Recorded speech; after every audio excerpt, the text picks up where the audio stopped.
네, 부자가 되는 방법, 정보를 많이 들으셔야 됩니다. 귀를 열고요. 어떻게 하면 부자들은 이 위기를 잘 읽고 또 헤쳐나가는지 정보를 얻으셔야 되는데 걱정 마십시오. 화요일이면 늘 부자 되실 시간에 저희가 그런 전문가분들 모시고 있습니다. 오늘도 우리은행 투자상품전략부 이코노미스트시죠. 최진호 박사 스튜디오에 모셨습니다. 박사님 어서 오십시오. 네, 안녕하십니까. 최진호입니다. 자, 지난번에도 저희가 살짝 다룬 주제긴 한데 환율을 놓고 사실은 우려와 걱정의 뉴스만 많이 나오고 있는데 그걸 좀 정확하게 저희가 다 알아야 될 것 같습니다. 1,400원 넘어가자마자 일제히 뉴스가 쏟아졌거든요. 뭐 달러 빠져나간다 이런 얘기가 있는데 어떤 분위기라서 이런 건가요?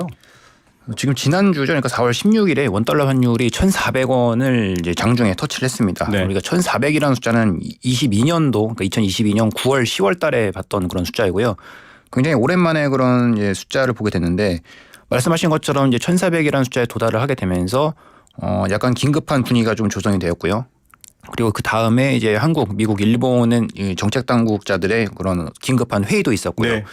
그러면서 다행히 또 중동 지역의 리스크가 더 이상은 뭐 커지지 않는 그런 모습을 네. 보이면서 약간은 좀 하락을 하긴 했습니다만 그래도 연초 대비해서 원달러 환율이 굉장히 유의미하게 높아진 레벨에서 계속해서 지속되고 있다라는 점은 좀 우리가 주의해서 봐야 되지 않나 싶습니다. 맞습니다. 뭐 넘치지는 않았지만 계속 찰랑찰랑 정말 가득 차 있는 상황이어서 언제 1,400원을 뚫고 또 올라갈까에 대한 우려가 있는데 뭐 이란도 그렇고요. 지금 정세를 보면 그렇게 확전들을 원하지는 않는 상황이어서 제한적일 거다라는 게 있지만 그럼에도 불구하고 사람들이 궁금해하는 건 아니 그런데 뭐 미국 경제 때문이야 뭐야 왜 이렇게 환율 상승폭이 높아지고 있지 걱정을 하거든요. 원인은 어떻게 보십니까? 그러니까 우리가 환율을 접근을 할 때는요 항상 네. 이제 방향성과 속도라고 하는 이 두 가지의 관점에서 조금 바라보실 필요가 있는데요. 네. 먼저 기본적인 방향성은 앞에서 말씀하신 것처럼 이제 미국 경제 그리고 미국의 통화 정책이 좌우지하는 그런 경향이 네. 좀 강합니다. 지난주에 IMF에서 이제 경제 전망 보고서를 발표를 했는데요. 다른 국가들의 경제 성장률 전망치 같은 경우는 이제 거의 변동이 없거나 그렇죠. 이제 소폭 변화가 된 수준이었는데 미국 같은 경우는 이제 기존의 2.1%에서 이제 무려 0.6% 포인트 높여서 2.7%로 올렸습니다. 나홀로 호황이라고 막 그러더라고요. 그럼요. 나 홀로 굉장히 강한 이제 그런 모습이었고요. 그러면서 또 요즘에 뉴스 많이 보시는 분들은 아시겠지만 FOMC에서 불과 3월달 FOMC에서 연준이 금리 인하를 3번 하겠다라고 말을 점도표를 통해서 이렇게 시사를 했음에도 불구하고 연준 위원들이 요즘 들어서 하는 발언들을 보시게 되면은 금리 인하에 대해서 굉장히 보수적으로 접근하겠다라는 그런 시그널을 주고 있는 그런 상황입니다. 그러다 보니까 이제 미국의 채권시장 금리가 조금씩 올라가고 있고요. 그렇죠. 그러면서 금리가 달러를 끌고 올라가는 그런 현상이 나오고 있습니다. 예, 결국 미국 통화 당국이 정하는 돈의 가치, 아직 돈을 좀 묶어야 돼라는 방식이 환율도 자극해서 올라가고 있는 상황이고요. 제롬 파월 의장도 갑자기 비둘기에서 매로 바뀌고 이런 상황입니다. 앞서 정세 얘기를 했는데 과거에는 유가, 뭐 중동 정세 이러면 아주 출렁거렸거든요. 요즘 이상하게 그러진 않아요. 예, 요즘에는 다행히 이제 한국 경제도 이제 원유의 의존도는 여전히 높습니다만 이제 생산성 자체가 조금 높아지다 보니까 이제 과거만큼 충격에 이렇게 강하게 반응하는, 그러니까 민감하게 반응하는 것 같지 않습니다. 하지만 그럼에도 불구하고 이제 한국은 원유를 굉장히 많이 수입하는 그런 국가잖아요. 그렇습니다. 그렇기 때문에 이제 이런 중동 지역의 지정학적 리스크는 분명히 이제 환율의 속도에 영향을 미치는 이제 그런 요인이다라고 볼 수 있겠고요. 예. 다행히 이제 뭐 요즘 이제 그 중동 정치적인 그런 이슈가 지정학적인 리스크가 더 이상은 이제 확정이 되지 않는 그런 모습으로 가면서 원달러 환율이 조금 안정세를 보이고 있긴 합니다만 우리가 늘 이 정치적인 이슈라는 거는 쉽게 예단하기 어렵기 때문에요. 좀 주의를 갖고 지켜봐야 할 그런 요소일 것 같습니다. 예, 자 그렇다면 이제 앞서 속도와 방향성 두 가지가 환율이라고 했습니다. 얼마나 빠른가, 얼마나 가파르게 올라가는가에 대한 문제인데 이 두 가지의 원인들 미국 금융통화 정책 당국의 경제 상황과 이스라엘 정세까지 얘기를 드렸었고요. 그래서 사실 두 가지 외부 요인을 보면서도 또 우리 내부 요인에 대한 고민도 같이 되는 것 같고 달러가 오르면 당장 뭐 수입하는 물가나 이런 것들은 또 다 자극받으니까 그 걱정들도 있거든요.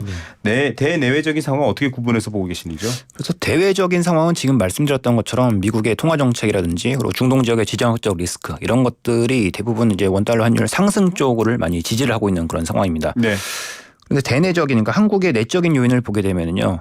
이게 원달러 환율이 이렇게 올라간 게 꼭 한국 경제가 굉장히 갑자기 큰 문제가 있어서 올라갔다라고 보기에는 조금 힘든 그런 상황입니다. 아무래도 환율의 이제 국내적인 요인에서 가장 큰 영향을 미치는 거는 수출 증가율 정도를 들 수가 있는데요.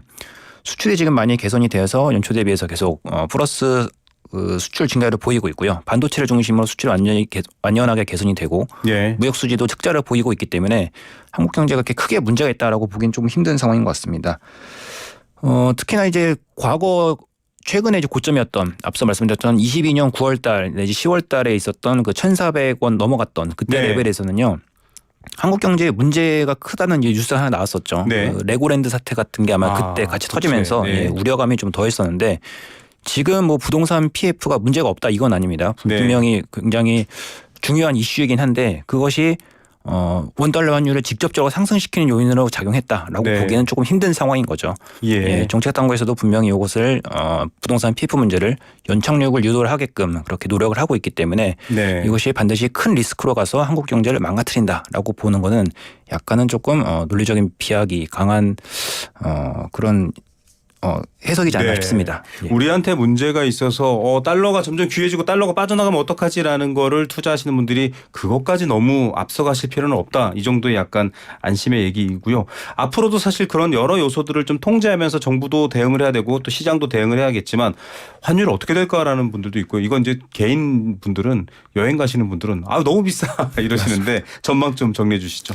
예, 환율의 이제 방향성과 속도라는 측면에서 다시 한번 정리를 드리게 되면요. 일단 방향성 자체를 결정하는 그런 대외적인 요인들이 환율을 좀 위쪽으로 바라보게 만들고 있는 것 같긴 합니다.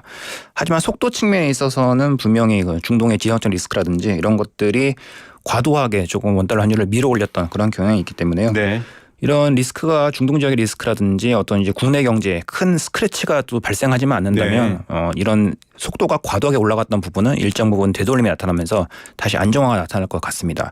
하지만 그 내려가는 폭이 이렇게 크지는 않을 것 같은데요. 왜냐하면은 오늘 서두에서 말씀드렸던 것처럼 미국 경제가 지금 나홀로 호황을 이뤄가고 있고요. 그에 따라서 미국의 통화 정책도 지금 완화를 안 하는 쪽으로 다시 또 이렇게 스탠스가 바뀌고 있기 때문에 그런 과정에서는 강달러가 기조적으로 이어질 수밖에 없겠죠. 예. 따라서 1,300원 중후반대 레벨이 좀 익숙해지는 그런 환경이 되지 않을까 그렇게 보고 있습니다. 달러의 바람이 거센데요. 예전에 우리가 힘이 없을 때는 휙휙 날아다녔습니다. 근데 지금 한국 경제의 무게감 여러 가지 상황 따라서 조금 잘 버티지만 그래도 좀 힘든 그런 상황이라고 보시면 될 것 같습니다. 오늘 말씀 여기까지 듣겠습니다. 감사합니다. 감사합니다. 네, 우리은행 투자상품전략부 이코노미스트 최진호 박사였습니다.